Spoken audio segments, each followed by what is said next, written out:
यादीचा व्हिडिओ क्रमांक 1 आणि व्हिडिओ क्रमांक 2 हे तुम्ही पाहू शकता माझ्या लर्न विथ खेमराज या चॅनलवरती। आज आपण तिसऱ्या व्हिडिओला स्टार्ट करू। I have the privilege of working with many courageous people who have the same aim. We have never given up against any threat और attack and we never will. Kailash Satyarthi पुढे आपल्या भाषणामध्ये व्याख्यानामध्ये ते सांगतात, अनेक धैर्यवान लोकांसोबत काम करण्याची आमच्याकडे संधी चालून आली, आम्हाला संधी मिळाली। मला जगातील अनेक धैर्यवान लोकांनी मला मदत केली किंवा त्यांच्या सोबतीनं काम करण्याची मला संधी मिळाली। हु हॅव द सेम एम, की ज्या लोकांचे ध्येय जे आहे हे सारखे होते। माझे जे ध्येय होते तेच ध्येय त्यांचे होते, त्यांचे जे ध्येय होते तेच ध्येय माझे होते। म्हणजे समान ध्येयाने प्रेरित असलेल्या जगातील अनेक धैर्यवान लोकांसोबत काम करण्याची संधी मला मिळाली। We have never given up against any threat और अटॅक। आणि म्हणून आम्ही हे काम करत असताना कुठल्याही प्रकारच्या धमकीला किंवा कुठल्याही प्रकारच्या आघाताला, अटॅकला आम्ही घाबरून आपले काम टाकून दिले नाही। वी नेव्हर गिवन अप, आम्ही आपले काम सोडून दिले नाही। कशानं घाबरून? तर कुठल्याही धमकी आणि कुठल्याही हल्ल्याला, आघाताला घाबरून आम्ही आमचे काम कधी सोडून दिले नाही। अँड वी नेव्हर विल, सोडलं तर नाहीच पण पुढे कधीही आम्ही ते सोडणारही नाही। मग कितीही आमच्यावर आघात होऊ द्या, कितीही आमच्यावर अडचणी येऊ द्या किंवा कितीही आम्हाला कुणी धमक्या देऊ द्या, आम्ही ते काम आमचं सोडणार नाही। पुढे म्हणतात, we have made progress in the last couple of decades. We have reduced the number of out of school children by half. We have reduced the number of child labours by a third. बघा काय म्हणतात ते, आम्ही गेल्या 2 दशकामध्ये, मागील 2 दशकामध्ये, we have made progress in the last couple of decades. Decades म्हणजे दशक आणि कपल ऑफ डिकेड्स म्हणजे 2 दशक। दशक म्हणजे 10 वर्षाचा कालखंड। 2 डिकेड्स म्हणजे पिरियड ऑफ 20 इयर्स म्हणजे 2 दशक। तर मागील 2 दशकाच्या काळामध्ये काय केलंय? वी हॅव मेड प्रोग्रेस, आपण बरीच प्रगती केलेली आहे। म्हणजे हे काम आम्ही हाती घेतलं, बालकांच्या हक्काच्या संरक्षणाचे काम, या चळवळीचे काम आम्ही आमच्या एनजीओच्या माध्यमातून हाती घेतलं आणि गेल्या 2 दशकामध्ये आपल्याला याच्यामध्ये भरपूर अशी प्रोग्रेस मिळालेली आहे किंवा प्रगती झालेली आहे। येस मिळालेलं आहे। We can say we have reduced the number of out of school children by half. आतापर्यंत जेवढी काही शाळेमध्ये न जाणारे, शाळाबाह्य शिक्षणापासून वंचित असलेले जे मुलं होते त्या मुलांची संख्या आम्ही निम्म्यानं घटवली आहे, अर्ध्यानं घटवली आहे। म्हणजे अर्धे विद्यार्थी, म्हणजे अर्धी मुले आम्ही शाळेत आणलेली आहे। जेवढे काही मुलं शिक्षणापासून वंचित होते, जगातील अर्ध्या मुलांना आम्ही शिक्षणाच्या प्रवाहामध्ये आणलेलो आहे। म्हणजे अर्धे यश आम्हाला मिळालेले आहे याच्यामध्ये। We have reduced the number of child labours by a third. जेवढे काही मुले चाइल्ड लेबर मध्ये जबरदस्तीनं घुसवण्यात आलेले होते, म्हणजे बालमजुरीमध्ये ज्यांना झुंपण्यात आलेले होते, त्या मुलांची आम्ही तिथून सुटका केली आणि 1/3 म्हणजे 1/3 मुलांना आम्ही बालमजुरीतून मोकळे केलेले आहे। We have reduced child mortality and malnutrition. आम्ही बालमृत्यूचे दर घटवलेले आहे। बालकांचा जो मृत्यू म्हणजे वेठबिगारी करणं, मोलमजुरी करणं, अत्यंत म्हणजे कमी वयामध्ये त्या मुलांना खेळण्या बागडण्याचे दिवस असायचे आणि अशा वेळी त्यांना कामाला लावले गेले तर त्याच्या आरोग्यावरती त्याचा परिणाम होईल की नाही, त्यांची वाढ आणि विकास हवी त्या पद्धतीनं आणि त्यांना खायला अन्न पाणी पण चांगल्या पद्धतीचं मिळत नसेल तर असे जे बालक असतात ते मृत्युमुखी पडतात, कुपोषित होतात. तर मुलांच्या या बालमृत्यूचे प्रमाण आम्ही कमी केले. शिवाय कुपोषणाचे प्रमाण, ज्या मुलांना जे आहार आहे, शरीराला आपल्या पालन पोषण करण्यासाठी लागणारे आहार जे आहे ते मिळत नसल्यामुळे जे कुपोषणग्रस्त बालके असतात आणि ते मृत्युमुखी पडतात, तर आम्ही त्या कुपोषणाची संख्या, कुपोषित बालकांची संख्या किंवा बाल मृत्यू दराची जी संख्या आहे ती आम्ही घटवलेली आहे.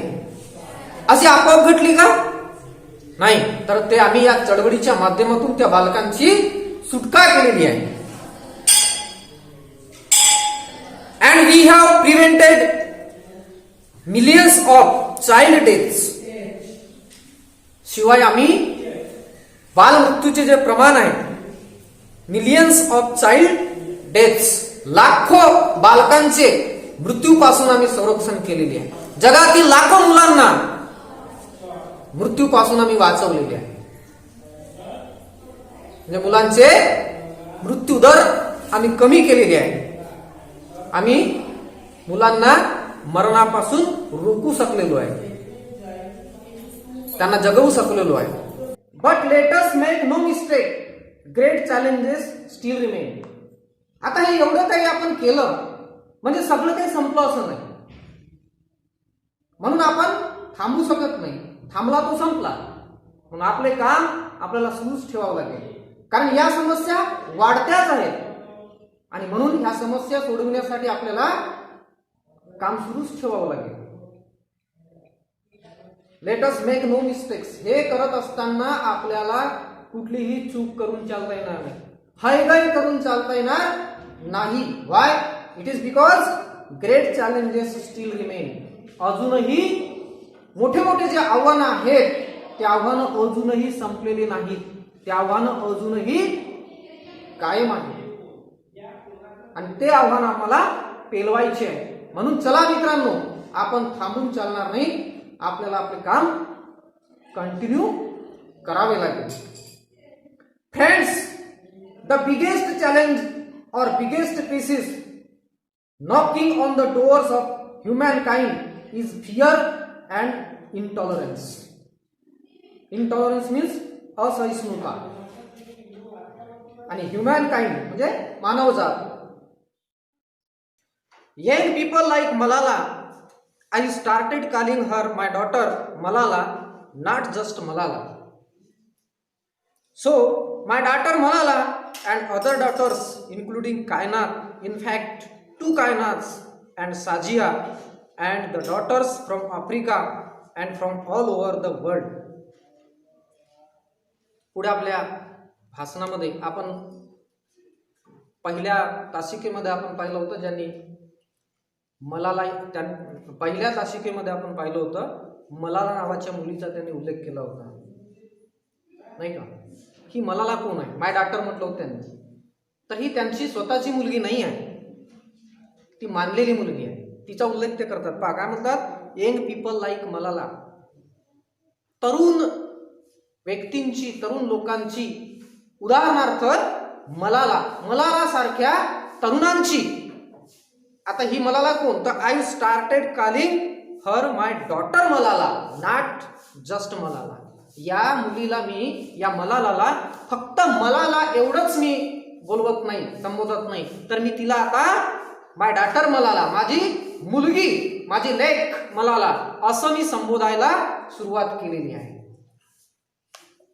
सो माय डॉटर मलाला, आणि म्हणून ही माझी मुलगी, माझी लेक मलाला, अँड अदर डॉटर्स इन्क्लुडिंग कायनात, इन फॅक्ट, आणि खरं तर आणखी इतर मुली, माझ्या मुली, ज्याच्यामध्ये कायनातचा पण समावेश आहे. कायनात या मुलीचा ज्याच्यामध्ये समावेश आहे. 2 कायनात, अशा 2 Kainat and Shazia and the daughters from Africa, आणि आफ्रिकेतील माझ्या मुली, ज्या त्यांच्या सोबत ज्यांनी कार्य केलेले आहे. And from all over the world, आणि एवढंच नाही तर संपूर्ण जगातल्या माझ्या मुली ज्या माझ्या सोबत ज्यांनी कार्य केलेले आहे, काम केलेले आहे, they are rising up and choosing peace over violence. तर या सगळ्या तरुणी काय करत आहेत? त्या ठामपणे उभ्या आहेत. दे आर रायझिंग अप, त्या उभ्या झालेल्या आहेत. कशासाठी? चुझिंग पीस ओव्हर व्हायलन्स, हिंसेवर मात करण्यासाठी. कशानं मात करतायत? शांततेचा पाठपुरावा करून. म्हणजे हिंसेचा मार्ग स्वीकारण्यापेक्षा शांततेचा मार्ग स्वीकारण्यासाठी त्या उभ्या झालेल्या आहेत. म्हणजे हिंसाचारावर शांततेने त्या मात करत आहेत. Tolerance over extremism. टॉलरन्स सहिष्णुता, एक्स्ट्रीमिझम आतंकवाद. टॉलरन्स ओव्हर एक्स्ट्रीमिझम म्हणजे आतंकवादावर सहिष्णुतेने त्या मात करत आहेत. And courage over fear. भीतीवर धैर्याने मात करत आहेत. म्हणजे ज्या तरुणींचे नाव त्यांनी घेतलेले आहेत त्या तरुणी त्यांच्या या चळवळीमध्ये सहभाग घेऊन त्या काय काय करत आहेत? तर हिंसाचारावर शांततेच्या मार्गाने मात करत आहेत. शिवाय आतंकवादाला सहिष्णुतेच्या मार्गाने मात करत आहेत आणि भीतीला धैर्याने तोंड देत आहेत. अशा मार्गावर या मुलींचा प्रवास सुरू आहे. म्हणजे यातून त्यांनी काय सांगितलंय की आपल्याला काय करायचं आहे? आपल्याला हिंसाचारावर मात करायची आहे. ते कोणत्या माध्यमातून? शांततेच्या माध्यमातून. आपल्याला आतंकवादावर मात करायची आहे. ती कोणत्या माध्यमातून? सहिष्णुतेच्या माध्यमातून, टॉलरन्स. शिवाय आपल्याला भीती दूर करायची आहे, भीतीवर मात करायची आहे. जे भय बालकांमध्ये पसरलेलं आहे ते दूर करायचे आहे. कशाच्या माध्यमातून? करेज, धैर्याच्या माध्यमातून. पुढे म्हणतात द सोल्युशन्स आर एमर्जिंग. आता हे जे काही उपाय आहेत, सोल्युशन्स म्हणजे उपाय, उपाययोजना, हे असे अनेक उपाय काढले जातील. The solutions are emerging. अनेक उपाय काढले जात आहेत, अनेक उपाययोजना केल्या जात आहेत, केल्या जातीलही पुढे. But these solutions cannot be found in the deliberations in conference alone. परंतु ह्या उपाययोजना किंवा हे उपाय हे कुठे सापडू शकत नाही? एखाद्या कॉन्फरन्समध्ये, म्हणजे एखाद्या चर्चासत्रामध्ये. तिथे चर्चा करून, तिथे म्हणजे चर्चा करून जे काही विवेचन काढले जात असेल, फक्त त्याच्यातून हे उपाय नाही मिळणार. And can not be found in prescriptions from a distance. आणि कुठून तरी दूरवरून केलेल्या उपाययोजना, दूरवरून केलेल्या सूचना, त्यातून हे उपाय मिळणार. कसं आहे? समस्या इथे घडली, प्रकरण इथे घडला, तो प्रकरण इथेच तपासावं लागेल, त्याचे उपाययोजना इथेच करावं लागेल. बरोबर आहे की नाही? कुठून तरी दिल्ली गल्लीतून आपण इथल्या घटनेच्या, इथल्या समस्येच्या उपाययोजना तिथून सुचवून राहिलो, त्याला काय अर्थ आहे? इथल्या समस्येवर तिथे कुठेतरी चर्चा होत आहे, त्याला काय अर्थ आहे? पण देखल्या डोळा म्हणजे प्रत्यक्ष ऑन द स्पॉट इथे जर त्या समस्येवर चर्चा होत असेल तर त्याच्यातून उपाय निश्चित निघेल. तर असे उपाय अनेक काढले जातील, असे उपाय दिवसेंदिवस पुढे आणले जातील. पण ते कुठेतरी एखाद्या कॉन्फरन्समध्ये बसून, एखाद्या चर्चासत्रामध्ये बसून तिथे काढले ते उपाय तसे एकट्याने म्हणजे काढले जाऊ शकत नाही. किंवा कुठून तरी दूरवरून सूचना दिल्याने त्यावरती उपाय निघू शकत नाही.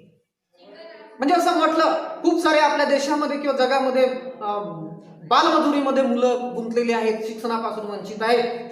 तर कामाला लागा आणि त्या सर्वांना शिक्षणामध्ये प्रवाहामध्ये आणा. सांगितलं इथून म्हणजे बस झालं होईल का असं? म्हणजे बटन ऑन केली आणि दिवा पेटला असं काम आहे का ते? आहे का? म्हणून उपाययोजना खूप कुणी सुचवेल, पण दूरवरून सुचवलेल्या सूचनांमध्ये किंवा एखाद्या कॉन्फरन्समध्ये झालेल्या चर्चा बैठकीमध्ये असे उपाय निघू शकणार नाही. दे लाई इन स्मॉल ग्रुप्स. मग हे उपाय कुठे आहे? हे कुठे दडलेले आहेत? हे उपाय, ह्या उपाययोजना कुठे दडलेले आहेत? They lie in small groups and local organisations and individuals. हे उपाय, ह्या उपाययोजना कुठे केंद्रीभूत आहेत किंवा सामावलेले आहेत? तर छोट्या छोटे जे ग्रुप्स आहेत, स्मॉल ग्रुप्स, लहान लहान ग्रुप्समध्ये, समूहामध्ये, अँड लोकल ऑर्गनायझेशन्स, ज्या स्थानिक संस्था आहेत त्या स्थानिक संस्थांमध्ये, अँड इंडिव्हिज्युअल्स, आणि व्यक्तीमध्ये हे उपाय दडलेले आहेत. म्हणजे त्याचे उपाय हे तुमच्या व्यक्तीमध्ये त्याचे उपाय आहेत. प्रत्येक समूहामध्ये त्याचे उपाय आहेत. प्रत्येक स्थानिक ज्या काही संस्था आहेत त्या स्थानिक संस्थांमध्ये त्याचे उपाय दडलेले आहेत. Who are confronting with the problem every day, की जे काय करत आहेत, रोज अशा समस्येला सामोरे जात आहेत. जो व्यक्ती ह्या समस्येला सामोरे जात आहे त्याच्याच जवळ त्याचा उपाय आहे. जी संस्था या समस्येला सामोरे जात आहे त्या संस्थेजवळच त्याचा उपाय आहे. बरोबर आहे की?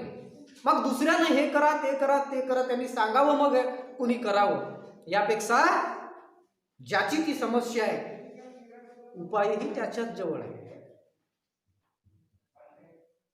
मग तुम्हाला समस्या या भेडसावत आहेत ना, मग उपाय सुद्धा तुमच्या जवळ आहे. म्हणून चला, लेट अस मार्च, आपण वाटचाल करूया, मार्गक्रमण करूया, असं त्यांनी संबोधित केलं त्यांना. Even if they remain unacknowledged, unrecognised and unknown to the world, the solutions are with them. जरी हे माणसं, जरी हे लोक, म्हणजे जरी ह्या स्थानिक संघटना किंवा जरी हे स्थानिक म्हणजे जे व्यक्ती आहेत, असे व्यक्ती किंवा लहान लहान छोटे छोटे जे समूह आहेत, हे फारसे जगात परिचित झालेले नसतील, त्यांना कोणी ओळखलं नसेल जगामध्ये, किंवा ते अपरिचित असतील किंवा ते दुर्लक्षित असतील, तरीही चालेल, त्यांच्या जवळच त्यांचे सोल्युशन्स आहेत. असा या समस्येचे उपाय त्यांच्या जवळ आहेत आणि ते उपाय त्यांनी वापरलं, ऑटोमॅटिकली ते जरी आज अपरिचित असतील उद्या परिचित होतील. अशा प्रकारचे कार्य ज्या ज्या लोकांनी केले ते आधी जगाला अपरिचित होते, ज्या ओळखत नव्हतं, परंतु असे काही चांगले कामं ज्यांनी केले ते आज वर्ल्ड फेमस झाले, जागतिक स्तरावर त्यांचे नाव पोहोचले. तुम्हाला माहिती आहे, नुकतंच आपल्या महाराष्ट्राच्या एका शिक्षकाला आदर्श शिक्षक पुरस्कार दिला गेला, जागतिक स्तरावरचा, आपल्या देशातला, भारतातला तो शिक्षक नव्हे तर महाराष्ट्रातला शिक्षक. याच्या आधी कुठेतरी त्याचं नाव कुणी ऐकलं होतं का? त्या शिक्षकाचं नाव कुणी ऐकलेलंही नव्हतं, मी ऐकलेलं नव्हतं, पण असे काही त्याने कार्य केलेले आहे आणि त्याच्यामुळे तो जागतिक स्तरावरती त्याचे नाव पोहोचलेले आहे. म्हणून उपाययोजना तुमच्याचकडे आहे, प्रत्येक व्यक्तीकडे आहे. समस्या तुमच्याच आहेत, उपाय तुमच्याच जवळ आहे.